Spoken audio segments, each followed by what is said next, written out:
meditarmos na Bíblia, na Palavra de Deus. Está registrado na primeira carta do apóstolo Paulo aos Coríntios, capítulo 2, o verso 9.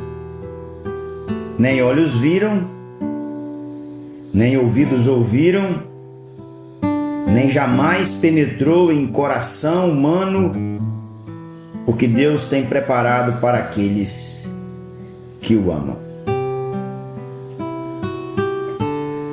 O apóstolo Paulo, ao escrever aos irmãos da igreja de Corinto, nesse capítulo 2, no verso 9, ele aponta-nos para uma verdade que deve permanecer diariamente, continuamente, dioturnamente em nossos corações. E a verdade é: o que Deus tem preparado para o seu povo?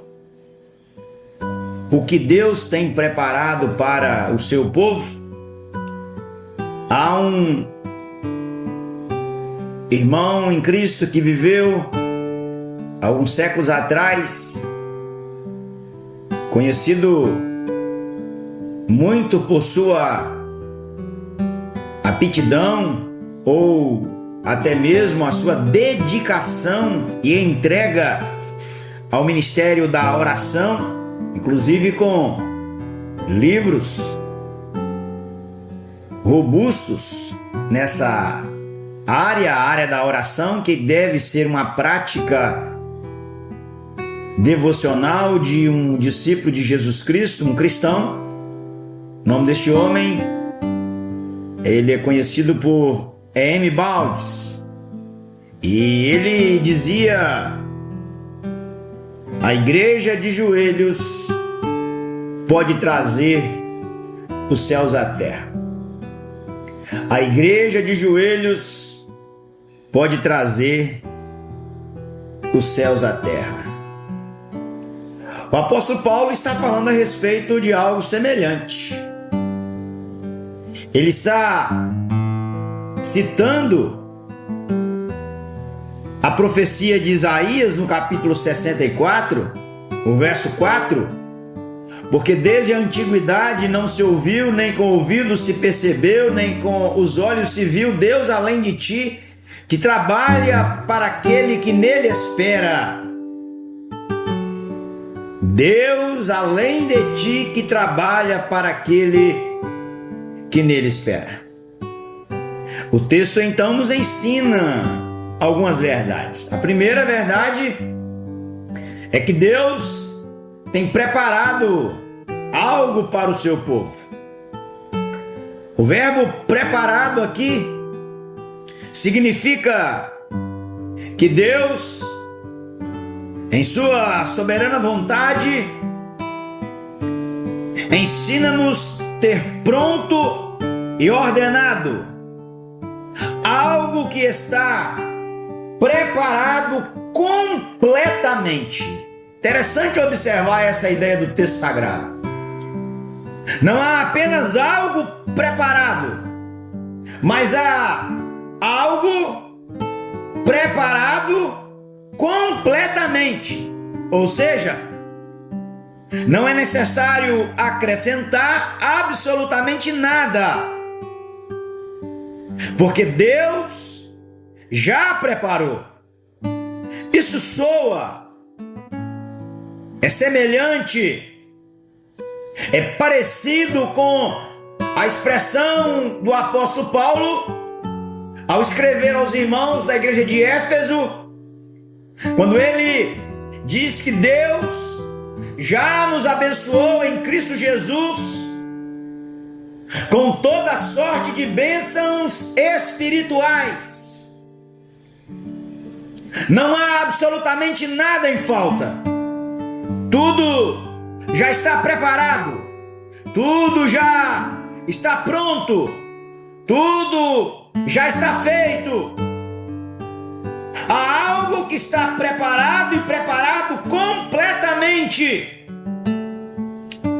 por Deus. o qual tem a intenção de fazer. Deus tem planos e presentes preparados para o seu povo. Isso lembra-nos o que Jeremias, o profeta, escrevendo aquela carta aos irmãos que estavam no exílio da Babilônia, diz: eu é que sei que pensamentos tenho a vosso respeito, pensamentos de paz e não de mal.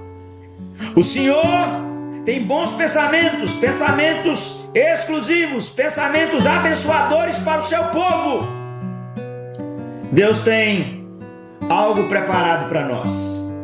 Deus é quem sabe o que precisamos.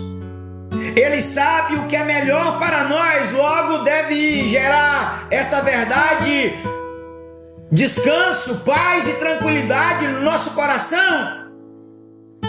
Que Deus tem preparado coisas que já estão prontas completamente. O que Deus tem preparado, o texto nos ensina que o que Ele tem preparado é para um povo exclusivo. Deus não tem preparado tudo completamente, plenamente, integralmente para tudo e para todos. Não. O que Deus tem preparado é para um povo que está preparado. Este povo que está preparado é o seu povo.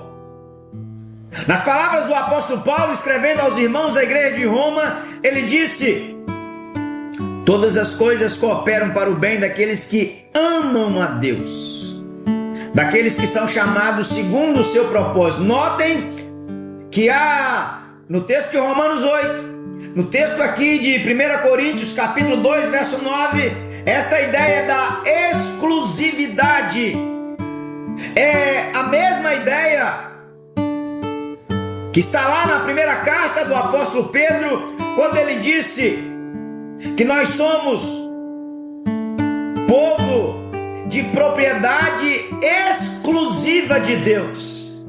Nós pertencemos a Ele. O vermezinho de Jacó, o povozinho de Israel, o menor. Deus em Cristo nos amou.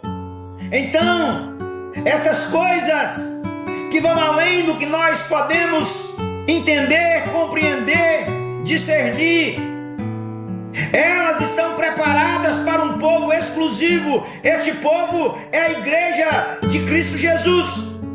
Deus nos amou primeiro para que pudéssemos amá-lo depois.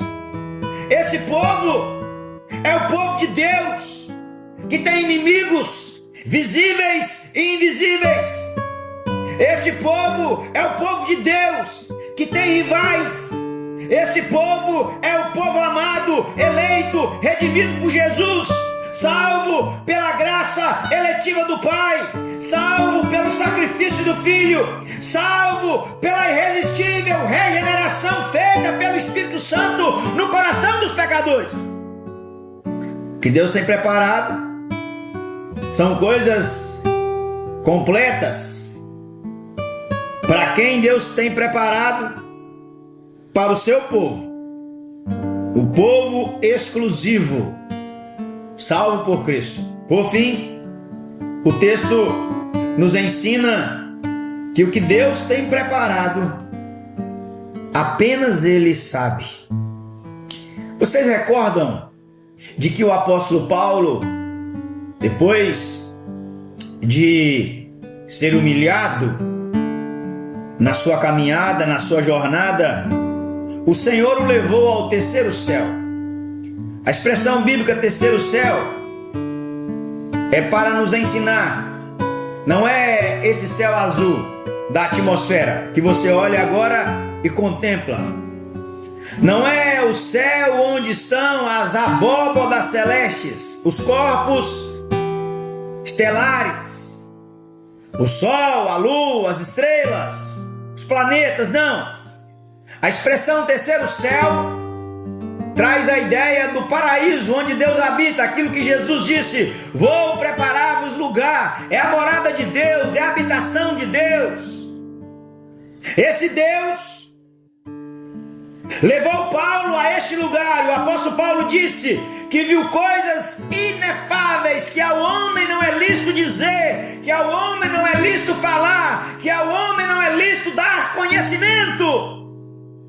Ele tem preparado para o seu povo coisas que somente ele sabe, coisas inéditas e maravilhosas, coisas grandes e ocultas que não sabemos, pois jamais foram reveladas.